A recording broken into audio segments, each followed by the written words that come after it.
What we don't know, but someone else in the room might. It's often described as holding a mirror up. I've been around leadership long enough to know there's the classic example where you're pointing at somebody. It's their issue, they're doing that, and actually there are three fingers pointing back at you.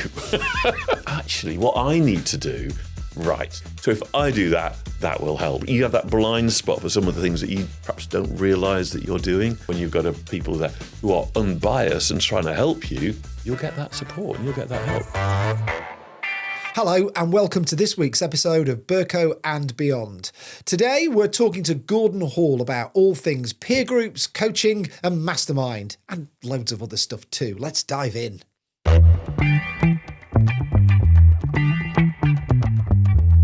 Gordon Hall, welcome to Good morning. Berko and Beyond. Good morning. Glad to be here.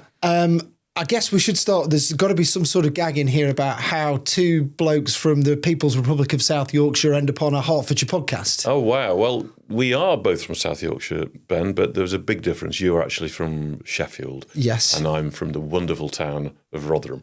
I think growing up in Rotherham in the 70s and 80s is very different to growing up in Sheffield in the 70s and 80s. But we are both from the People's Republic of South Yorkshire. Certainly very different from growing up in Berkhamsted, I would imagine. I would imagine so, yes. We could talk about that all morning. We could, but that's not what the podcast is about. The podcast is, as you know, for local businesses, both big and small. And you work with businesses local and beyond, both big and small, as an executive coach and as a Vistage chair. Yeah.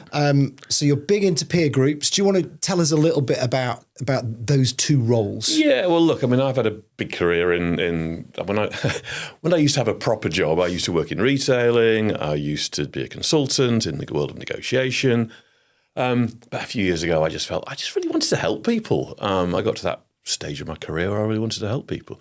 So a peer group it's a funny word, isn't it? Yeah. A peer group is actually where business leaders work with other business leaders. And often you find, as a consultant, people will listen to you, but probably won't necessarily take the actions.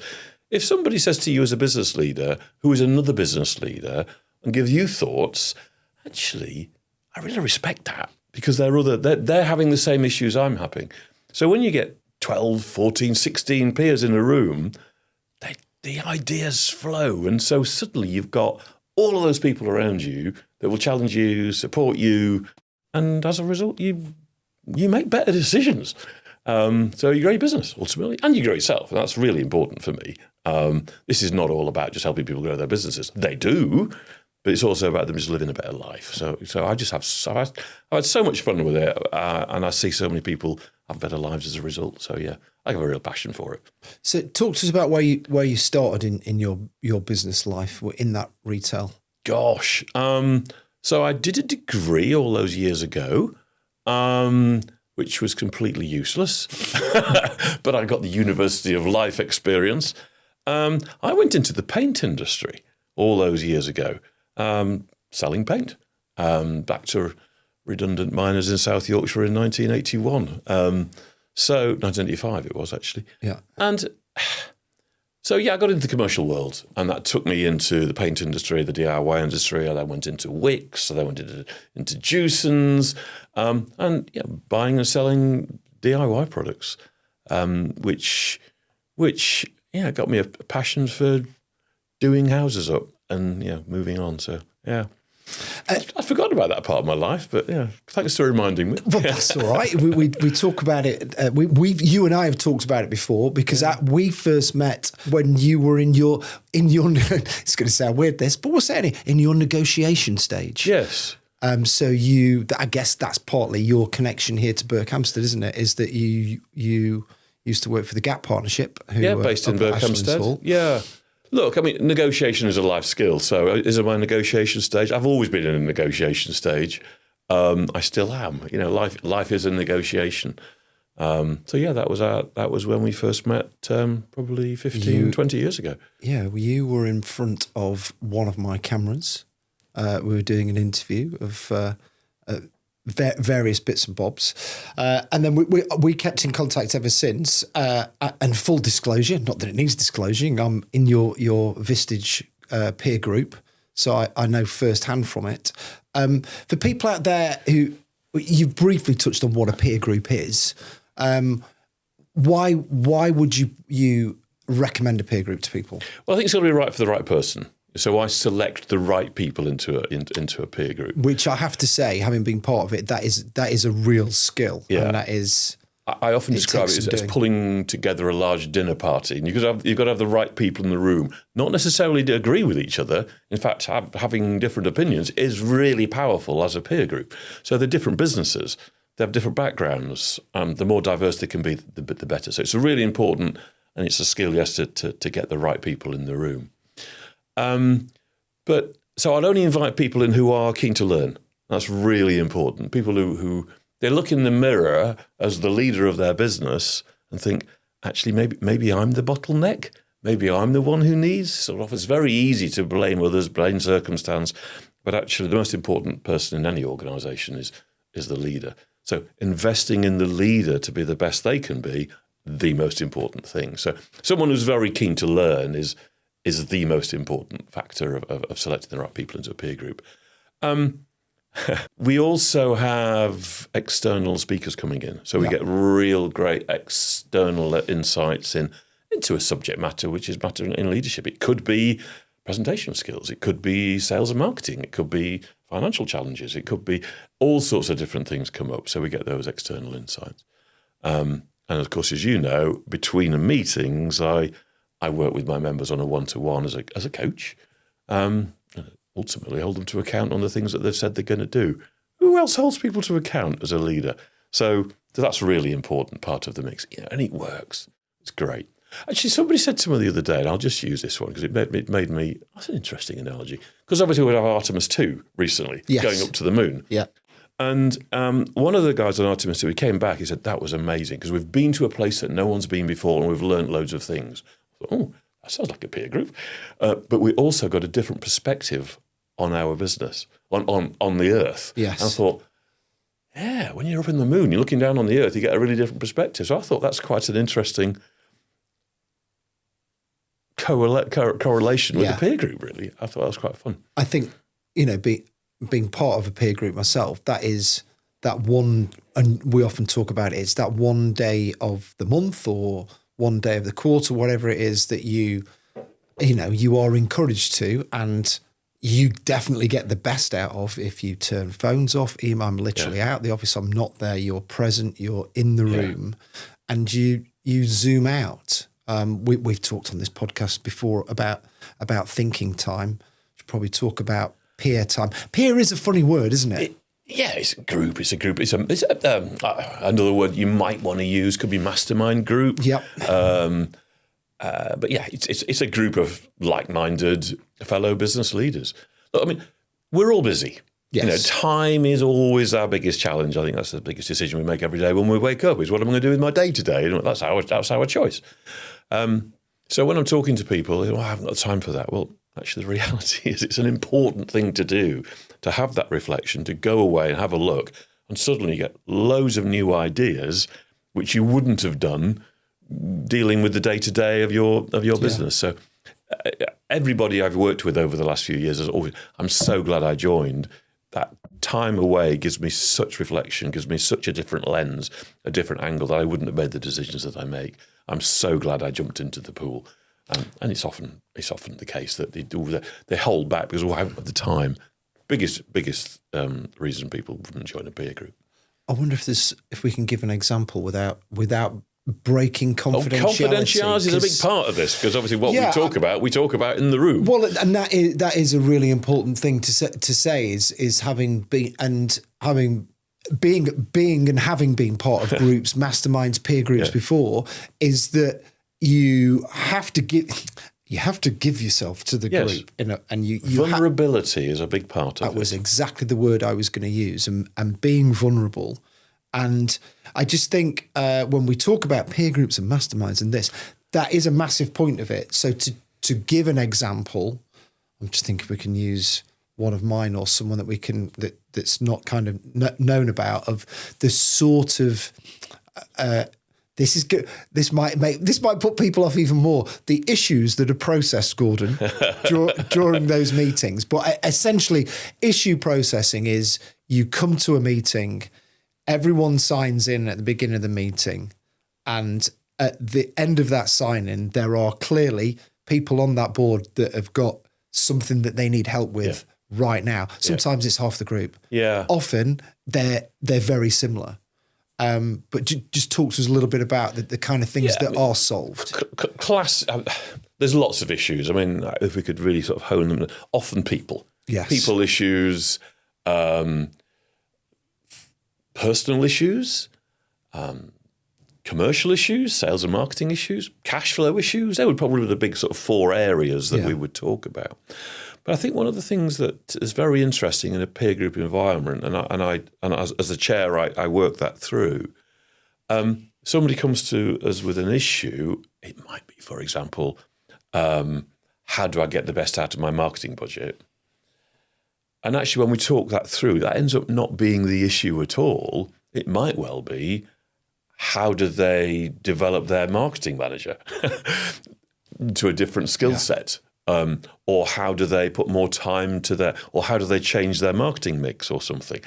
It can change because they get the different insights. So I think one of the biggest things I find with talking about an issue, it might not necessarily be the issue that somebody thought they had. And you get those different insights. That's really helpful. I think that was one of the first things that surprised me when I joined your group was that, okay, what's it? I've got this problem. All right, okay, well, let's talk about it. And, can we just get to the problem? It's like, well, no, can we just find out if that actually is the problem first? So the interesting point is always the interrogation, if you like, of the whole group asking questions about that. And then you're then asked, well, do you want to restate? Is that really your issue? Do you want to kind of restate it? In essence, what we're doing what I'm doing is training and helping leaders become great leaders and becoming a great coach. Because ultimately, the job of a leader is to get the best out of your team, get the best out of your resources. That's what we do. That's what a leader is. And if you're coaching your team, getting the best out of them, well, your business is going to grow. So that's kind of what we're doing by processing an issue. Okay, what are the issues? And as a coach, I trained as a coach, but actually something that you learn in life is to ask people the right questions. They know what the answers are. So a good coach is somebody who doesn't give you advice. A good coach is somebody who will get you to come up with the answers and actually hold you account to the decisions that you've made. And that's kind of what we do in a group meeting. But again, if you've got all these people listening to you saying something, I better make sure I do that. Because it's we've discussed it. And if, Ben, you said I was going to do X, and the next time we meet, how are you getting on with X, Ben? Yeah, I've not done that. That's not going to go down very well. No, so we make sure you follow it through. It doesn't go down very well, but it very rarely happens with me, right? Confidentiality, Gordon. Yes, okay. Yes, confidentiality. The other thing with a peer group and with a coach for me is blind spots. Yes. Because as again, we've talked about on this podcast before, as business owners or leaders, we know what we know. Yeah. What we don't know, guess what? Yeah. We don't know, but someone else in the room might, or someone else in the room might have had experience before, or someone else might just see something that is just, you've not quite got there yet. Yeah, I mean, it's often described as holding a mirror up, because most of the issues, look, I've been around leadership long enough to know there's the classic example where you're pointing at somebody. Mm-hmm. It's their issue, they're doing that, and actually there are 3 fingers pointing back at you. Because it's actually what I need to do, right, okay. So if I do that, that will help. So that you have that blind spot for some of the things that you perhaps don't realise that you're doing. And boy, oh boy, when you've got people there who are unbiased and trying to help you, you'll get that support and you'll get that help. All done for the right reasons. But also shortcutting, I think, is another thing, because you can get to places quicker as a business owner if someone else in the room has already done it, or it's kind of something I learned very early on is, never waste a good mess up. Yeah. It's not usually how I phrase it. No, I think you did it slightly differently, but I think we get what you mean. Yeah. So, and which again goes back to when I was at drama school and when it was, learn from your mistakes. Yeah. It's just take that on board. Yeah. It's all. But if you're in a peer group or if you're in a mastermind, or you're working with a coach, you've got a room full of mistakes to learn from. Because someone's going to go, and like you said, to point to that vulnerability earlier on, someone will go, yeah, I did that. That was me. And what I learned from it is X, Y, and Z. Yeah. Look, ultimately, it's your decision. It's your business. You make the decision that you want. No one's going to tell you to do anything different. You decide what's the right, but you've got a room full of knowledge. 14, 16 people with all that knowledge. It's incredible. All on your side. Yeah. They're all there to help you. And invested in you. And I think fair to say, all with very similar challenges, issues, problems, however you want to phrase it. It's what often turns up in the room is, and it might be down to economics, it might be down to circumstances, it generally isn't down to size of business. Obviously, someone with a lot more staff is going to have bigger HR problems, but someone with smaller staff is still going to might have the same issue with a member of staff. Yeah. I mean, you've been there, but if we process an issue, I think what I find time after time after time, a member has a particular challenge, and we help them with it. And looking around the room, actually, that's really helpful for me because I realise now I've got that issue as well, or I could finesse how I deal with that particular challenge, or when I have it, which I do quite often, I now do something differently. So members will get the benefit from the conversation that we're having about Billy or Jane's issue, and off we go. It's fabulous.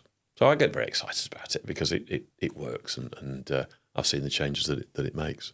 So you say peer groups are for a certain, I don't know, it's a certain type of person, but one of the most important things is you've got to be open to learning what other characters. I'm thinking people are sat listening to this or watching this and thinking, peer group, that sounds interesting. I think for me, I'm always happy to have a conversation with people because it's an interesting concept if it's not something you've experienced before, and it might not be right for you.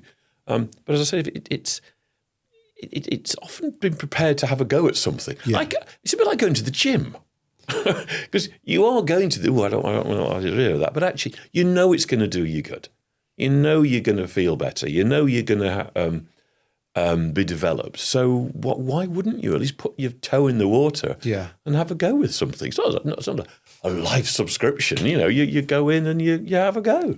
But I would always meet people to see if they're right. I mean, there are sorts of people who it's not right for, but that would come up in a conversation that I have with them. I wouldn't recruit somebody in if they're not going to add to the group. No, and often, like in many businesses, a lot of it's around referrals, isn't it? So you'll have people within your groups who are saying, "Well, do you know what? I've met someone that is," so that you're kind of halfway there. I think there's another factor here, and here we are on the Berko and beyond community. It creates quite a community, because you can get quite deep with your fellow members in a confidential environment. But of course, we understand them, and we understand maybe their business challenges, and so suddenly you've got a network of people that can help you not only personally but also in business. The different businesses that we have will work with each other, which is great, which is really what a local community is all about. And so I love that. I love that when I come in and chat with one of my members and say, "Oh, I've been working with Ben, or I've been working with Emma, or I've been working with John," or great. For me, that's fabulous. But also, you multiply the people that we know by 16. Yeah, we know lots of people who we know that are good, and we'll refer them, and it creates a lovely local community. So I get very excited about that as well. I think it's really important to point out that for me, being part of those groups is that networking is a small piece of it, but it's very different to anyone thinking, "Oh, it's a network group." Yeah, because that's not what it is at all. No. It's not a morning breakfast club where you would go and have to take we get to work, and that's almost secondary, isn't it? Yeah. That just happens by osmosis. Yeah, no, it's a mental workout. We meet my main group, we meet 6 times a year. On those days, we spend a whole day, and it's a tough day. I'm exhausted by the end of it. Excellent. I love that. Yeah, because you're mentally exhausted, and we're like, wow, I didn't realise. And you've had this, you've got a world-class speaker in, you've had some great insights, you've had a mental workout. So yeah, no, and it works. Yeah. And the other thing I would say, if you were asking members of peer groups why they would join them, or thinking about it, is try before you buy. Is go along to one of these groups. Whether there are several Vistage chairs. Obviously, there's one sat here right in front of us who you can talk to, and get invited along and go and try it out. Yeah, there's lots of different options. I mean, I would cover that and discuss that with a potential member, and we sit down and have a coffee or whatever beforehand. So, look, it's for the right person. I'm going to go as far as to say it could be life-changing. So why wouldn't you at least investigate it? Yeah, I totally agree. It's altered its course for sure. There you go. We're in a boat, aren't we? And the old adage of a journey of life. There are certain points when different winds come from different directions, and you've got to be prepared for those. And just on the accountability, I think that's a big piece that quite a lot of business owners or leaders do miss. Is that there might be someone in the business that's holding them to account. But having someone outside of the business is very different, right? Yeah, and I think and I used the word unbiased earlier on. Some of the folks watching this or listening to this will maybe have some people around them who do advise them and help them. I just wonder where their bias might be. Yeah, particularly family members, fellow directors, fellow colleagues, even non-exec directors. They will have a bias. And when you've got a group of people who have no bias, they're just trying to help you. It's a different type of conversation. So it works.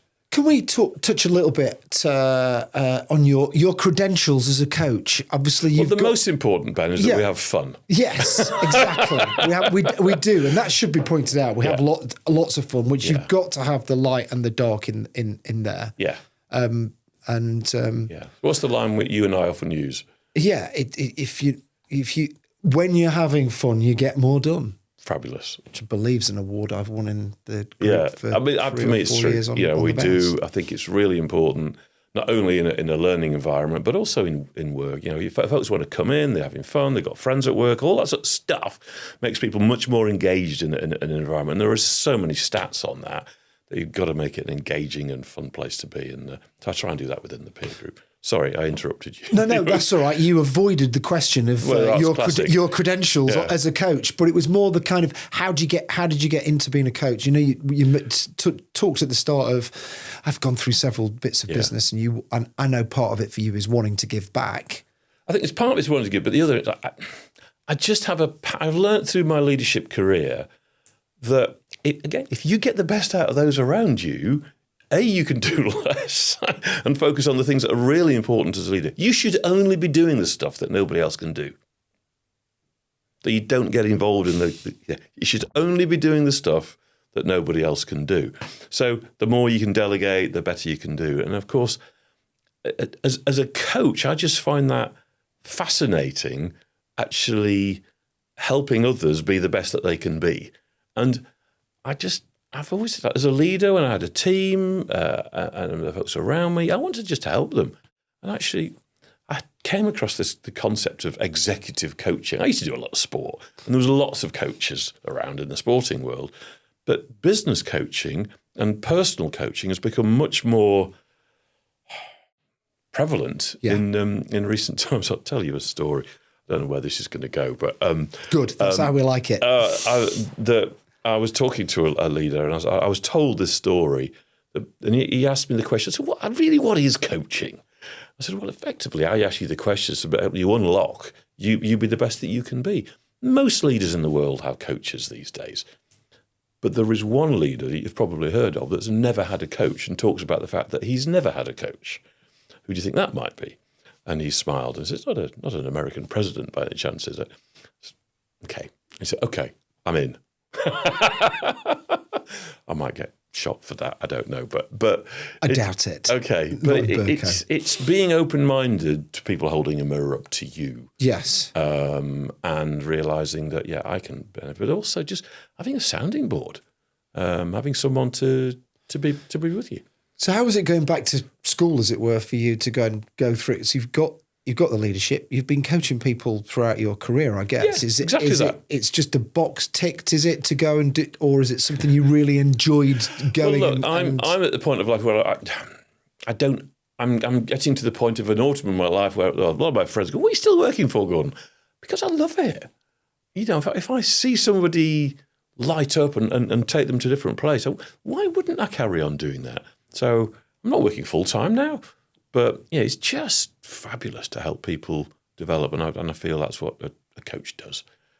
Whether I call it a coach, it's just somebody who's helping. And there's a difference between a coach and a mentor for me. A mentor is somebody who's much more telling. Okay. I've been there. This is what I did. Whereas a coach is just ask the questions. The consultant is even further away. Where the consultant, this is what you need to do. You swap hats for that. During conversations, I was a consultant for many years and told people what to do. And that's when I first became a coach, much more full time. That was quite challenging because I know what the issue is here. That's what you need to do. But that for me is occasionally, you're right. I do put the hat on. Occasionally, I might just say, Ben, you know what? But you just need to do that. That is of a massive benefit to me, because sometimes you can ask all the questions, you can, pull on the strings, you can follow a different path, you can, you coax an answer out of. So it's like this. It's like an interview. You can coax an answer out of it, but then you're like, is that really the answer? Or it's like, no, hang on, he's still not seeing this. Yeah. And we've had conversations, and I massively appreciate the fact that you go, okay, I'm just going to take my coach's hat off now. I'm going to put my consultant's hat on, and then I go, okay, I get it. Yeah. Hey, I mean, sometimes you do that as a coach, but that's understanding the situation to know when to. But what I wouldn't do is come right. You need to do that. You need to do that. You need to do that. Because you're less likely to do it rather than if you actually come up with the answer yourself. Moving slightly away from coaching for a minute, because you have got your finger on the pulse, I think, because of these peer groups of a business landscape at the moment. And what would you say are the biggest challenges for businesses at the minute? Well, I've been around long enough to know that it's always challenging. It's always been difficult times. I don't think I can remember a time when anybody's not said, difficult times at the moment. So, it's a roller coaster of macroeconomic stuff. That said, there's a sluggishness, and here we are, April 2026. There's a sluggishness of people making decisions. They are making decisions. They are moving their businesses forward, but not quite as vibrantly and quickly as perhaps they did a few years ago, certainly during COVID when things were changing hourly. So I think that's the main thing. But my thoughts are persevere. Business is going on. It's there. There's money. There's still, the financial guys who come and talk to my peer groups. There's money in the economy for people to spend. They're just being a little bit more cautious than perhaps they normally are. So. If you're out there in a service, just keep putting bread on the water. It's business is there. It's harder to get people over the line because they're taking a bit more time. But keep going. Interesting you say taking more time. I get the feeling at the minute there's a stalling of decision making. It's I can, and they could say yes, but they're like, say maybe for now. Yeah. Look, I mean, in commercial sales negotiation, which is very much where my world was for many years, keep asking questions. Ask questions as a coach would. So rather than say, what's holding you back? What do I need to do differently? Great questions when you're trying to close some work. And when people do say, I'm going to work with you, ask them the question, why? what's the best bit of research you'll ever get? Because the point when you talked about referrals earlier on, and I think it's quite an interesting area. If you think about anybody you're working with, what's the point of time when you're most impressed with them? It's usually quite early. So if you're working with a new supplier, I don't know, you're working with a new builder or somebody, it doesn't really matter. Anybody that you're working with, you'll probably be most impressed right at the beginning of the relationship. And that's the point when they should be asking you, can you recommend me to others? People often don't like to give referrals or be asked to be given referrals until, they've been working with somebody for 5 years. Ask at the point of maximum wow. And I think we very commonly don't do that because we're a bit nervous too. So I'm not sure that answers your question, Ben. I've gone on for a bit of a tangent there. But it's really powerful to when times are hard, you just have to work harder, you push harder. It's outside your comfort zone, but that's where great things happen, as I always say. I think that's the other thing of having a coach or having a peer group as well, is that you're constantly reminded of those things, because they're the things that are easy to forget. Particularly that thing of that's just reminded me again of we've just delivered a job. I haven't asked for the asked for the referral. Why did you work with us? What did you like about the piece of work? Well, you did that great, Ben, as you always do. But you did that great. You did that. Okay. Well, look, we're a small growing business. You want more work, and tell people we've got space. And often we don't do that. No, we don't. I won't mention the names because you and I were talking about it the other day. There's a local business who I work with, and he just told his clients that he's got a bit more space. I said, have you? Gosh, you're so good. I would imagine you're so full. And he told, the next time I met him, he said, we've got a full order book now. Yeah. Just because he told people that he wanted work. And it's so obvious that we don't do it. And particularly when you're just doing your first piece of work, that's when people are usually most impressed. I guess part of that as well is being, it could come down to systems and processes. It could come down to focus. It could come down to just... And you know what? One of my thoughts on that, but I think it can be systems and processes. It can be focus. But one of the most important things, and I think one of the reasons why, this is going a bit off on a tangent, but I think one of the reasons why Brits are a little bit poor on this scaling up of small businesses, because we're uncomfortable. We don't ask. Vistage is an American organisation, so I spent quite a lot of time talking with my colleagues over there and some of that. And small businesses just grow. Apparently in the UK, we start more businesses than anywhere else in the world, but we're not brilliant at scaling them up. And I fundamentally believe because we're just uncomfortable with some of those really important questions about, why are you working with me? Who else do you know that I can work with? And it's just so, but we don't do it because we're a little bit, it's outside our comfort zone. We don't do it. Just do it. This has just reminded me of the first time which we mentioned at the top of the show. You sat down doing a little video with me in front of the camera, which for the Gap Partnership, and it was negotiation tips. But this is the same thing. Your negotiation tip in that video would be the same here, which is get comfortable being uncomfortable. Well, it's a line I've used many, many, many times and in many, many contexts. I mentioned a couple of moments ago about getting outside of your comfort zone. Yeah. And I think we are more comfortable in our comfort zone. And I believe that many businesses are held back by those little things that we should push that are just that little, not be ridiculous, because the comfort zone analogy is just a little bit outside. Going to the gym again, you push yourself just a little bit further, a little bit further. A little bit further. If you go in there and just go, whoa, then you'll injure yourself and you can't cope. So be constantly just going a little bit more, a little bit more, a little bit more. And I think if you get into a habit of doing that, you will grow both in business and in life. So I'm very passionate about that. And as a coach, guess what? Like a sports coach, they would always just push you a little bit more.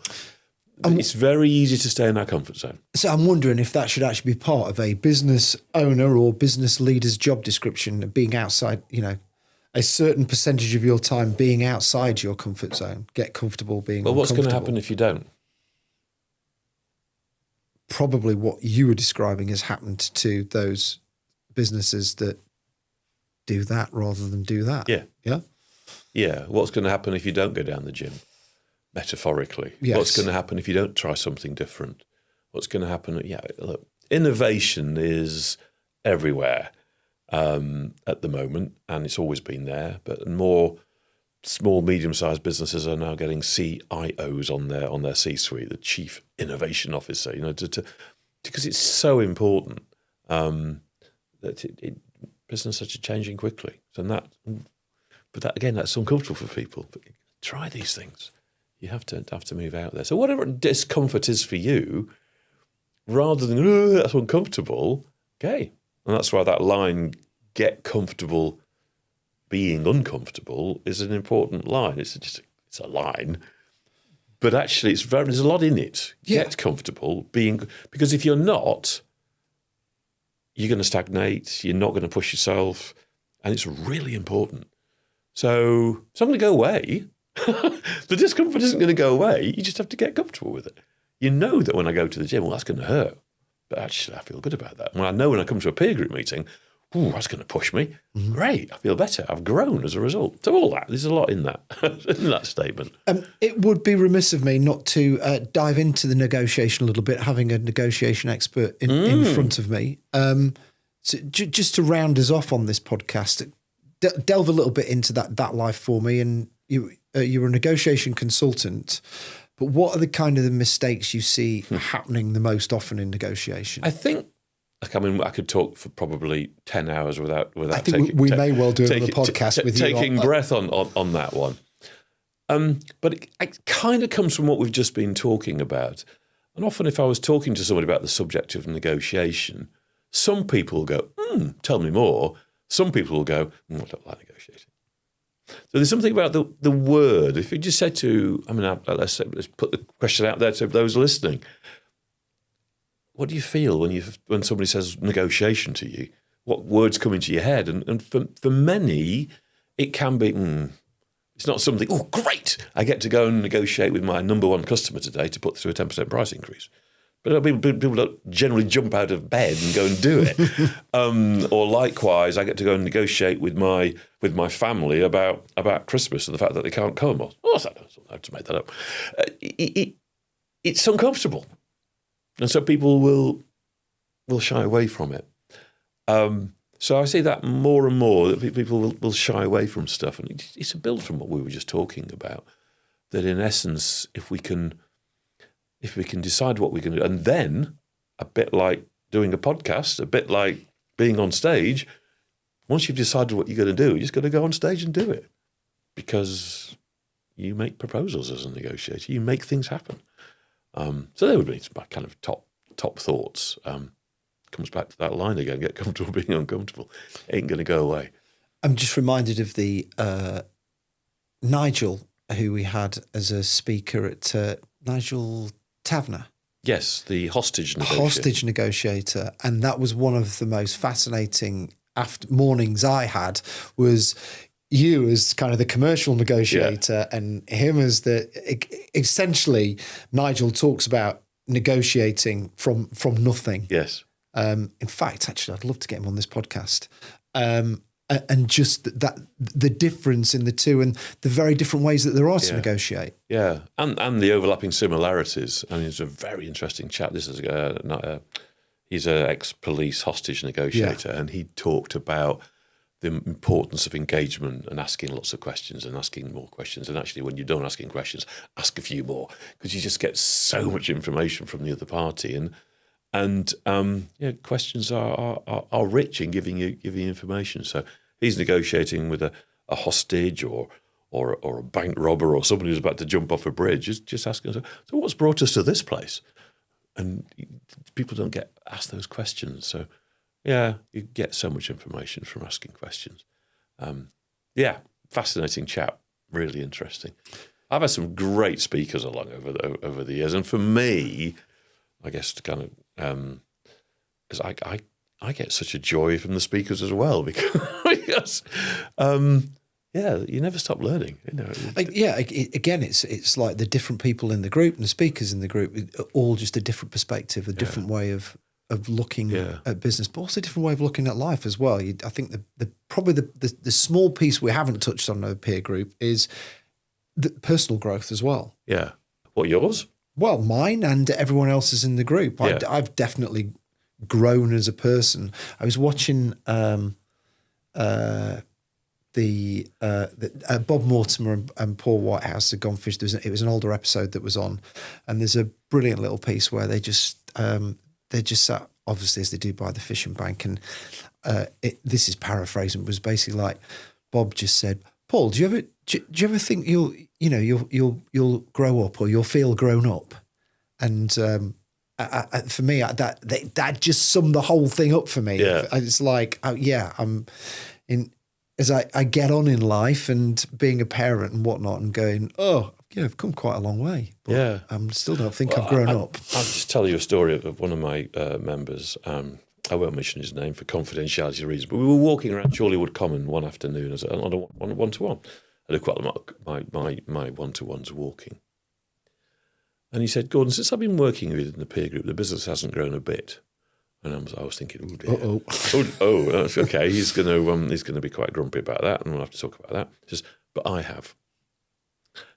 I'm now playing golf again, which I haven't played for years. I'm much healthier. My children and me have a much better relationship. And you know what? I think you've saved my marriage. And I was welling up. Oh, okay, sir. Thank you. Wow, because it was just so important. His life was not brilliant when we first met, and he took the plunge to come and join and work with us. So yeah, you're right. Personal growth is huge, and for me, more important. It's life. And for that person, I think we talk about life balance, but you always phrase it as life blend. Yes, I do. Yeah, you very kindly made me a nice cup of coffee this morning. How do you like your coffee? We all take our life differently. And I think work-life balance always talks about, you kind of got this 50-50 thing. But actually some people really like work. Really, it's their passion. And particularly if you're a small business leader, it becomes part of you. So you might have a really rich mix of work and other things. Others want the other way. And that's your choice. There's no magic way. I mean, I found my work has become very much, as I said earlier on, I love what I do. I could spend more time on the golf course. I don't want to. So yeah, it's a blend rather than a balance. I think we get that. That's important. We get that mix right. And I think that's the perfect place to leave today's conversation, which I hope to pick up again on a future episode. All right, that'd be lovely. Yeah, I've enjoyed chatting. I forgot we were actually on a podcast. Well, yeah, exactly. Gordon, thanks for joining us. And it would be remiss of me not to say thank you for all the support you've given me over the years as well. Absolute pleasure, Ben, and I've enjoyed working with you enormously. Thanks for joining us. And I enjoy working with Ben. As we always say, we have fun and we get more done. So those of you working with Ben, you know that. He's a great guy. Thanks, Gordon. Cheers. Thanks for watching this episode of Berko and Beyond. We'll be back next Wednesday with a brand new episode. As always, if you'd like to be on the show, send us an email, podcast@berkoandbeyond.com. And please like and share this podcast wherever you get your podcasts.